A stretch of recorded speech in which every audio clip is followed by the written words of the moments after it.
Hello everyone! Mayong adlaw mga higala. For this video, I will be sharing my chocolate chip muffin recipe. For the ingredients, we need 3/4 cup butter, 3/4 cup brown sugar, 2 pieces whole eggs, a teaspoon of vanilla extract, 1 tablespoon of baking powder, 1/2 tablespoon of baking soda, 1 cup all-purpose flour, 1 cup bread flour, 3/4 cup sour cream, 1/2 cup chocolate chips, this is Beryl's, and another 1/2 cup Beryl's chocolate chunks. In your mixing bowl, use paddle attachment and then let's cream the butter and the sugar. Make sure your butter is soft already.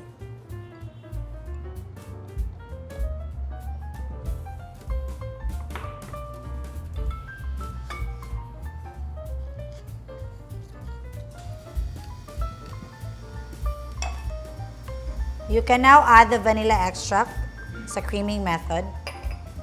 Let's cream this one for around 3 to 5 minutes.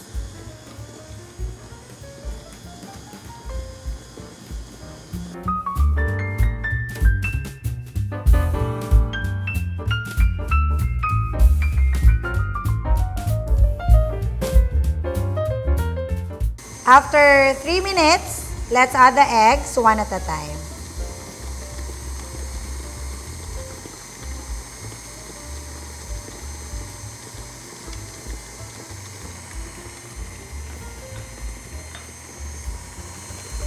Then, mix na natin si dry ingredients.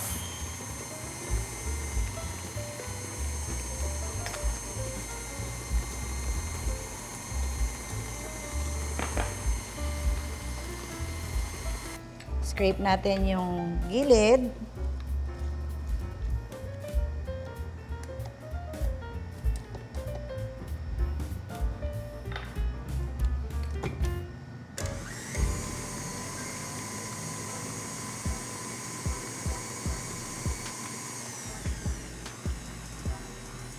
Then, let's incorporate or mix in the flour. After nung first flour, hulog natin si sour cream. For the sour cream, you can make your own. So, this is 1:1.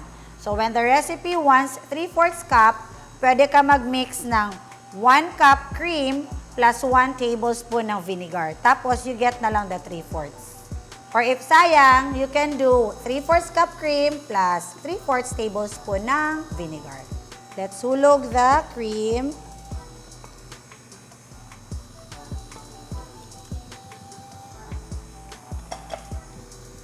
Then lastly, the flour ulit.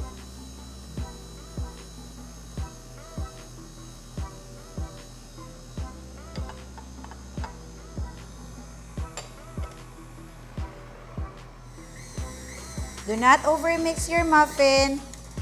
Once na-incorporate na si flour, then okay na yan. Lagay na natin or i-fold na natin si chunks and the chips. Okay, so let's fold the chunks.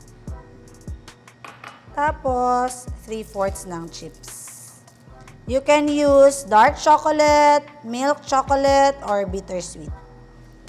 If you want nuts, you can also incorporate nuts here. Pwede. If you want walnuts or any kind of nuts. Then, get your cupcake pan. Light it with baking paper. Tapos, scoop na natin.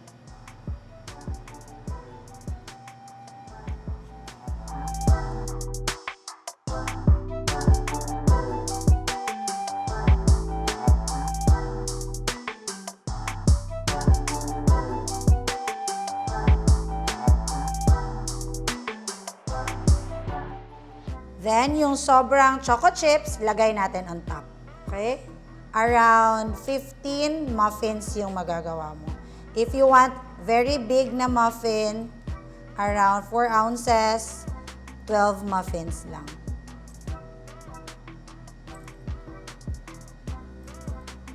Bake this one around 20 minutes at 375 degrees Fahrenheit.